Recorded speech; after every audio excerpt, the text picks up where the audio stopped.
Namo tassa bhagavato arahato samma sambuddhassa. The subject of the discourse today is a continuation of the series on feeling contemplation. Now, how a feeling can become an object of one's contemplation. Contemplation is focusing the mind on a given object and thereby bringing about mental concentration, leading to calmness and then further into states of absorption, samadhi. Now, this turning a feeling into an object of contemplation is very, very important for various reasons. For feelings arise on an indriya, that is a sense faculty, and itself being an indriya. Feeling itself is an indriya, that means a powerful mental factor. It has its own original source of power. That is why it is faculty. So, this powerful mental faculty, being itself a mental faculty, it arises on another mental faculty, which is the sense, the senses, the eye, ear, nose, tongue. There are the six sense faculties on that. And the being a conjunction of faculty, indriyas that way, it becomes a very, very powerful, it has a powerful impact indeed on the mind. And you see, for the last several weeks we have been discussing on indriyas. So I don't want to go into that anymore now. I will go straight into feeling as an indriya and how it creates our destiny. But before we go into this theme proper, I would like to ask a question and then answer it for you. The question is very simple. What leads us into the future? Now we are in the present. That's very evident. We exist and we are in the present. But we exist from moment to moment. Every fraction of a second we change in this changeful world. So this inherent change, the change which is intrinsic into the system, is intrinsic of the system. So this change necessarily creates change in the feelings. We are changing from moment to moment, we are therefore changing the feelings also from moment to moment.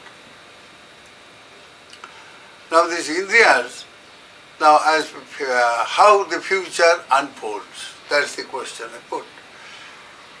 See, with feeling being an indriya and growing inner indriya in a very powerful impacting organ, see, it also gives rise to karma.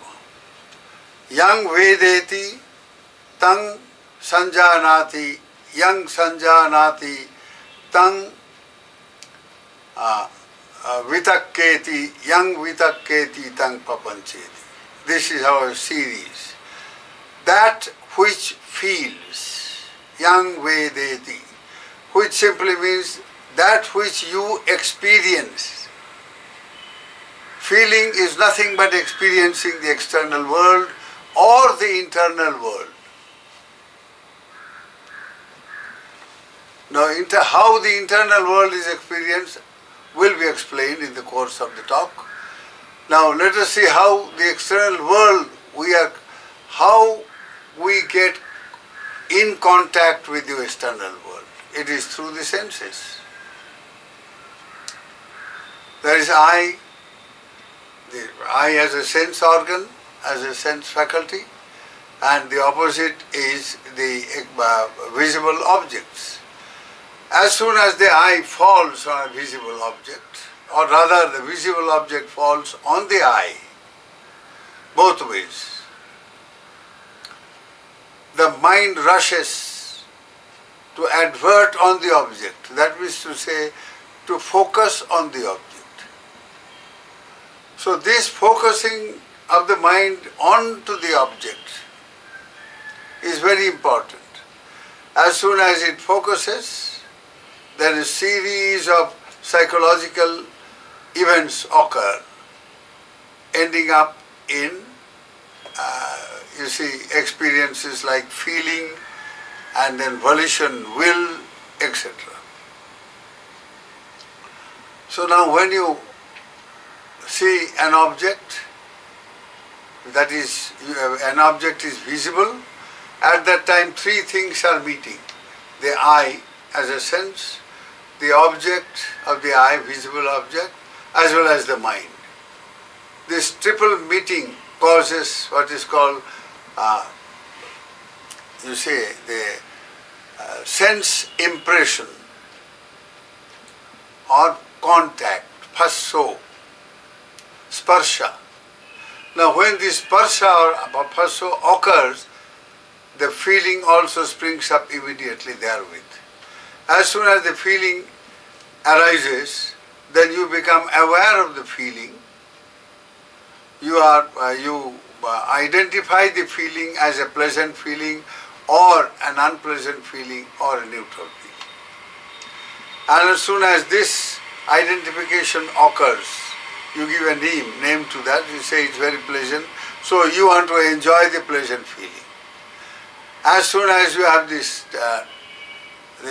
occurs, the desire to enjoy the pleasant feeling, that is where karma also starts. The karmic formation becomes. Now when the karmic formation occurs, it's all a series of psychological events which are occurring automatically and you are not aware of them. And that is where the danger lies. So the only way you can become aware of this process is by cultivating mindfulness. The more mindfulness you cultivate through contemplation of feelings or other forms of contemplation, you see, the more this psychological series of events become clear. And then you can establish control. Now here we come back to the theme of Indriya once again. And Indriya is powerful because it controls. It is the controller. It has the ability, it's a controlling faculty, a controlling power by which it can regulate things. It can have mastery and control over things and regulate things. That is where it becomes very powerful. So now, once a feeling arises,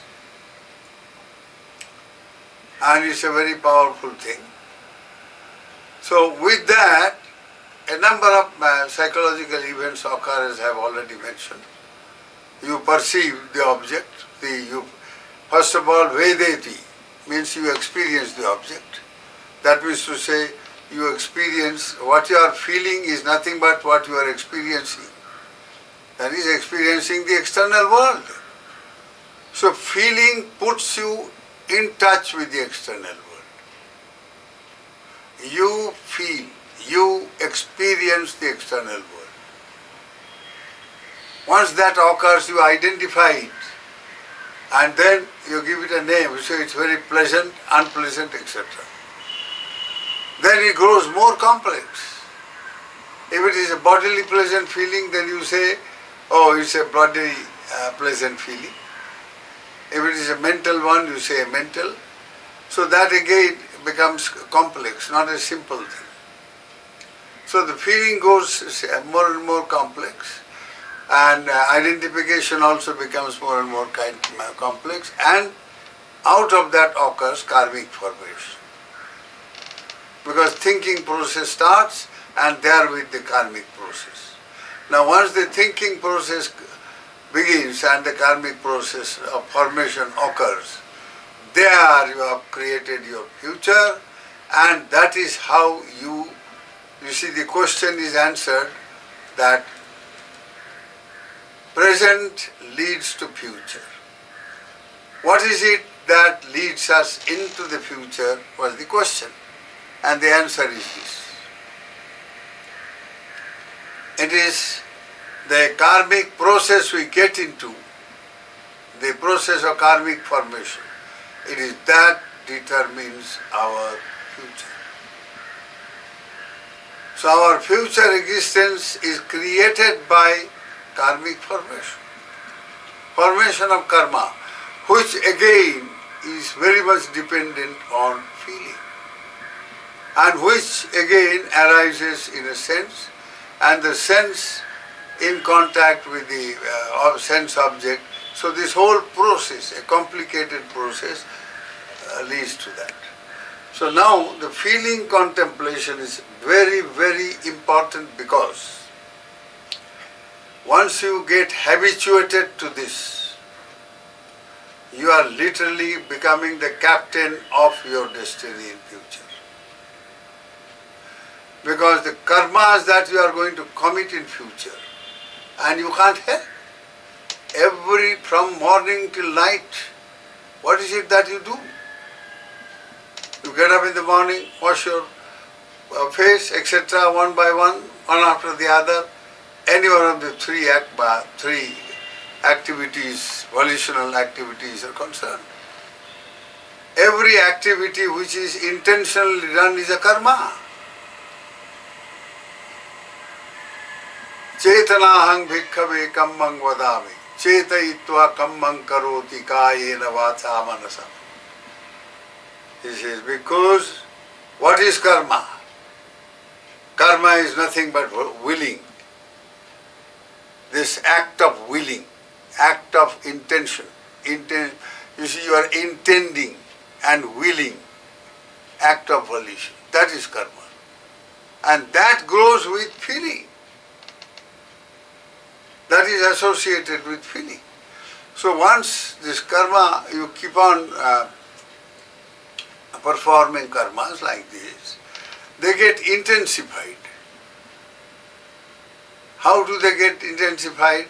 Now, for instance, you remove, I will give you an experience. Some years back, let us say,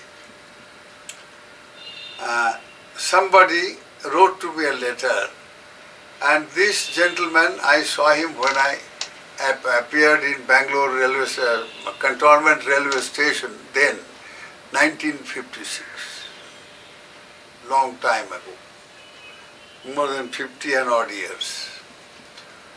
So as soon as I read the letter, everything connected with seeing the gentleman. He came here, he brought some food.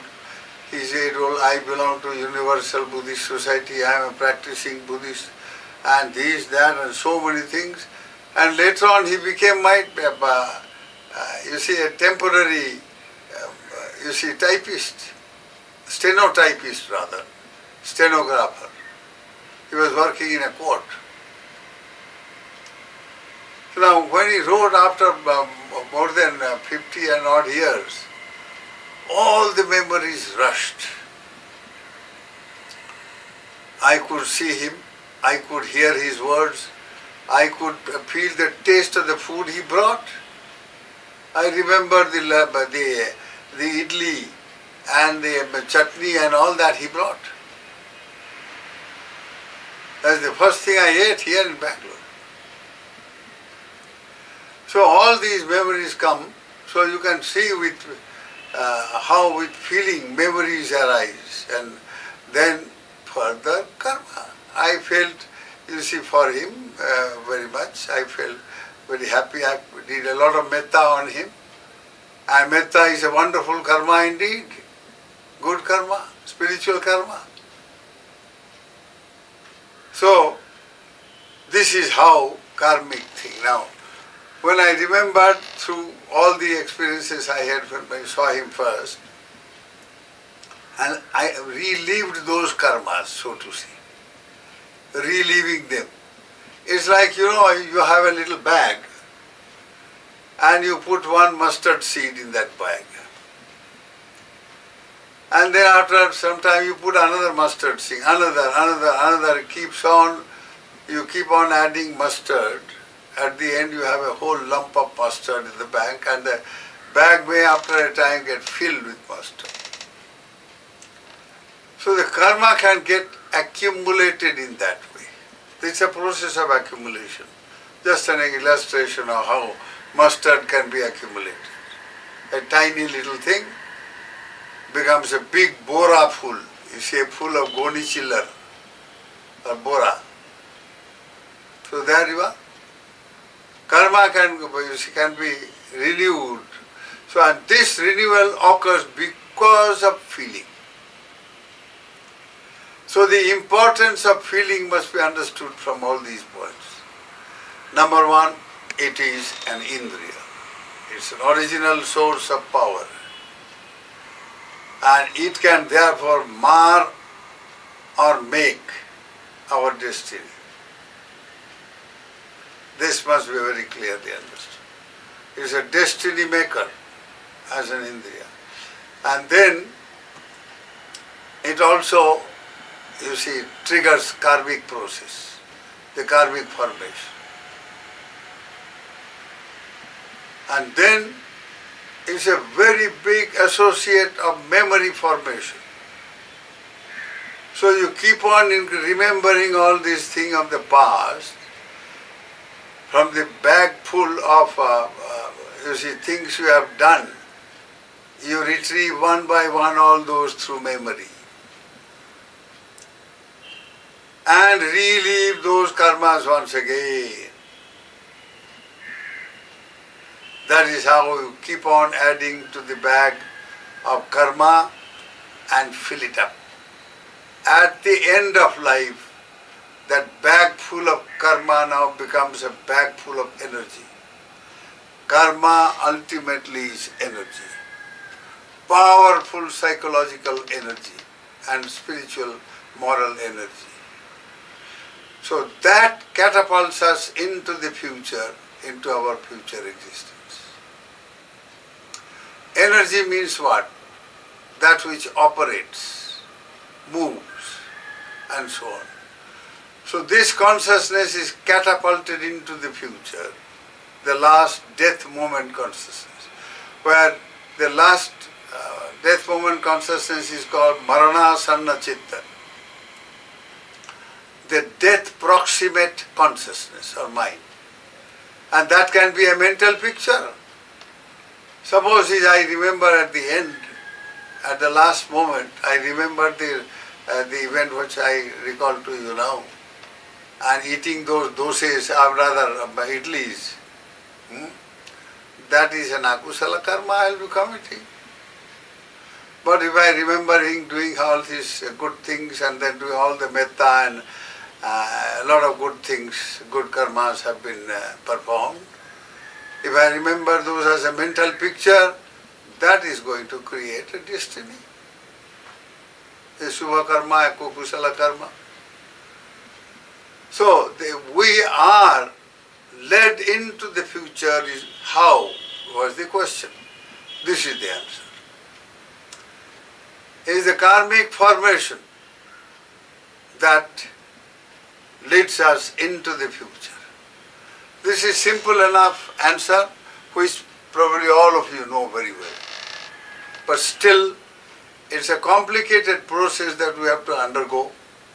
Very complicated mental or psychological process, or not merely psychological, the psycho-moral spiritual process.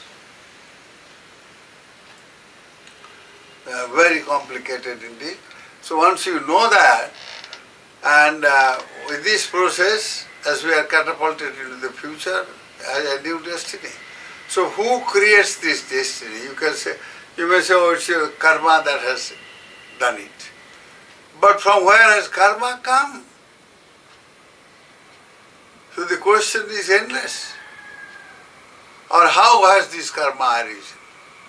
Not where, how, let us say. Feeling has done all the groundwork. Feeling has done all the work for the karma formation to occur. That is where the importance of feeling lies. And we have to understand in practicing meditation on feeling, all these points are very, very important. So, having answered, the question will be, how does feeling arise?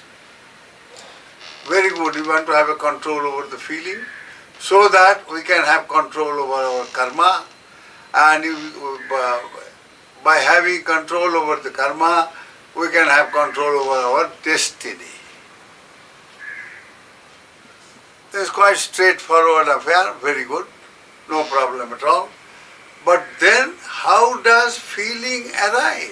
That is where the question lies. That is the crux of the question, of the problem rather. Feeling does not arise so simply. I have partly explained already to you. It's a complex sort of events, mental events that lead to feeling. So first of all, you see, you have the eye or any of the indriyas, sense organ, and their counterparts, and they meet, and the mind rushes at words, and there the feeling arises. Now, once the feeling arises, it arises as an experience of the external world. In other words, it is the feeling which is enabling you to be in contact with the external world. You give expression to your notion of the external world by way of your feeling. How you feel the object, you describe it as pleasant, unpleasant, and so on, and neutral. And then it becomes further complicated, enlarged, so to say, where you say it's a mentally pleasant, agreeable or pleasant feeling, or bodily pleasant feeling, and so on. Then it gets more complicated. It's, where did it arise?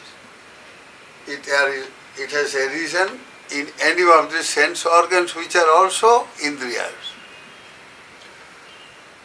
So there you have got the 5 feelings: pleasant feeling, unpleasant feeling, neutral feeling.